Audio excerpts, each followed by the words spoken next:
Parfois, de chouettes rencontres en appellent d'autres. Grâce à Caroline et Yuji de Monoya Tokyo à Albi, nous sommes entrés en contact avec Mali Iriekros. Cette japonaise grave depuis 2005 sur des couteaux et sabres japonais. On l'a rencontrée à Nègrepelisse, à l'occasion du grand marché des artisans du feu et de la terre. Elle nous a parlé de son parcours et de l'art qu'elle pratique, qui lui a déjà valu plusieurs prix au Japon.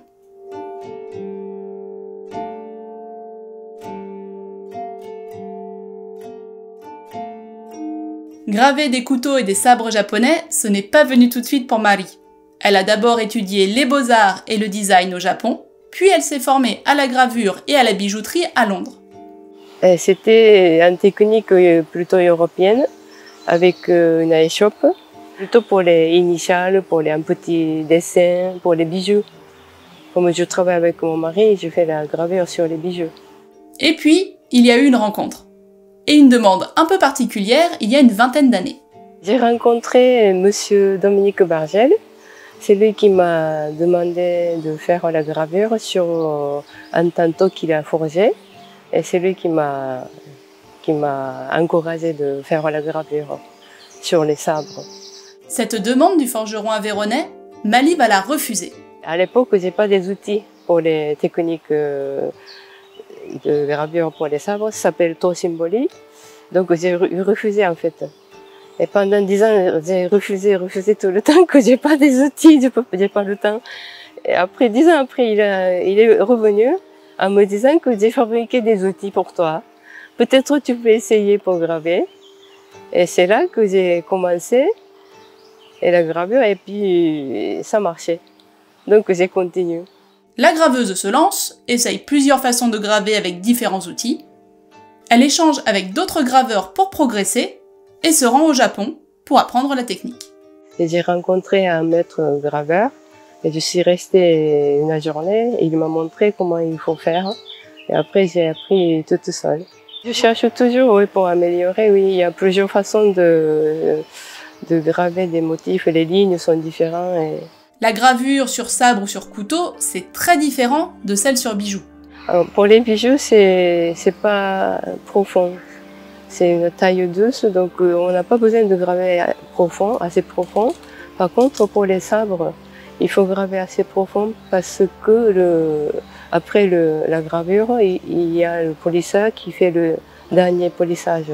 Donc il ne faut pas que ça touche sur l'endroit où j'ai gravé. Il faut que je grave assez profond, c'est-à-dire à peu près 1,5 mm de profondeur. L'art de graver des sabres, ça remonte à plusieurs siècles.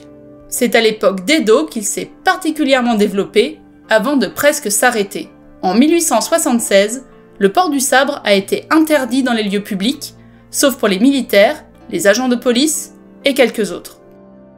Quand la gravure sur sabre était encore répandue, elle avait plusieurs objectifs.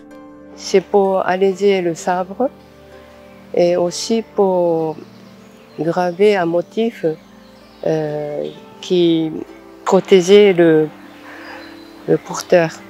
Sur les sabres des guerriers, on retrouve souvent des divinités, comme Fudomiyo, qui est parfois représenté par un dragon. Il y a aussi des poèmes, ou des éléments porte-bonheur, comme le prunier, le bambou, le cerisier. Parmi toutes les œuvres de Mali, on peut aussi admirer des phénix, d'autres animaux, des geishas. En moyenne, chaque pièce va lui demander près de 2 mois de travail. Une des étapes les plus importantes, c'est le dessin. Parce qu'une fois la gravure entamée, on n'a pas le droit à l'erreur. D'abord, je dessine sur le papier en crayon et après, je transfère sur le métal avec une pointe sèche. Et après, je grave directement les lignes principales avec les outils qui s'appellent Hagane en japonais. Et au bout, c'est la forme triangle, et puis plat et demi-rond. Il y a 3 formes différentes. Avec ces outils, il faut pousser.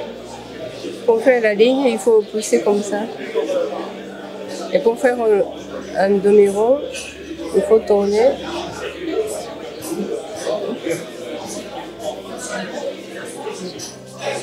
On peut faire des étoiles.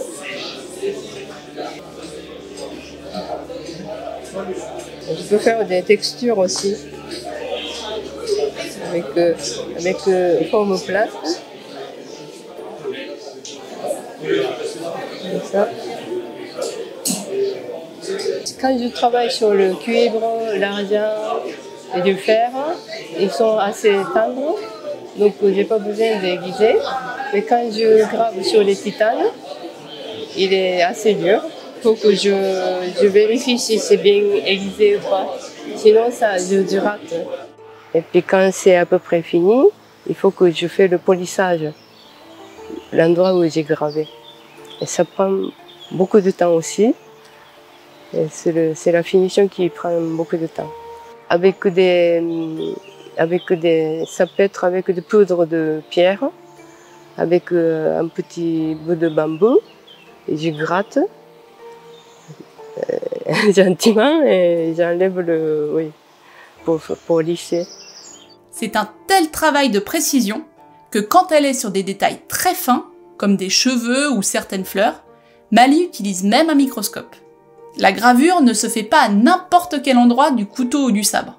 Alors, c'est ça, assez tendre, parce que l'endroit où je grave, c'est pas trempé. Le côté coupant, c'est très dur. Mais l'endroit où je grave, c'est assez tendre. Parce qu'il a forgé plusieurs fois, donc c'est pas dur. L'artiste, qui travaille aussi bien avec des forgerons japonais que français, grave et vend principalement des couteaux japonais. Les sabres, eux, ont un coût plus élevé. Quand elle engrave, c'est plutôt dans le cadre de concours, comme celui auquel elle participe depuis longtemps au Japon, à Tokyo. La première fois, c'était il y a une quinzaine d'années. Quand j'ai gravé le 13e couteau japonais, style japonais, je me suis dit peut-être je peux essayer de voir un forgeron japonais pour montrer mon travail, pour savoir mon niveau. Et donc je suis allée voir un forgeron. Comme mes parents habitaient à l'époque à Tokyo, et j'ai cherché un forgeron qui habite à Tokyo. Et c'était Monsieur Yoshindo Yoshihara. En fait, il est très connu au Japon. À l'époque, je ne savais pas. Et puis, je suis allée voir, j'ai pris un rendez-vous, je suis allée voir Monsieur Yoshindo, et puis il m'a vu mon travail. Et c'est lui qui m'a conseillé de faire un concours de Tokyo. Ils font chaque année. Et puis c'est là que j'ai commencé le concours avec ce forgeron. Et puis j'ai été sélectionnée la première année. Et j'ai continué chaque année. Pour sa première participation, elle avait réalisé un Bouddha venant de naître. Et c'était un travail d'équipe. Donc c'est le forgeron qui m'a prêté un petit kogatana. Et puis j'ai gravé 2 kogatana. Et puis c'est lui qui a sélectionné. Peut-être aussi là c'est bien pour le concours. Et on travaille ensemble. On a travaillé ensemble. Un travail payant puisque Mali Riecross a remporté le 2e prix du concours, catégorie gravure, 5 années d'affilée, et le prix d'excellence en 2018 et 2019. Parmi ses œuvres primées, une gravure sur un tsuba, une garde de sabre japonais. L'art de la gravure a tendance à se perdre au Japon, par manque de demande. Le monde du sabre est aussi un univers assez fermé. Il est difficile de s'y faire une place, notamment pour les femmes. À l'époque, c'était difficile, oui. Mais maintenant, il y a des polisseurs, une dame qui fait le polisseur aussi. Il y a une femme qui fait des tsuba aussi. Ça commence, mais quand même, c'est assez difficile, oui. Actuellement, Mali travaille en vue du concours 2024 sur un tanto du forgeron japonais Yoshimitsu Oono.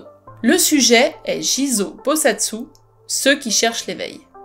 Si vous voulez découvrir le travail de Mali Riecross, vous pouvez jeter un œil à son site internet et son compte Instagram.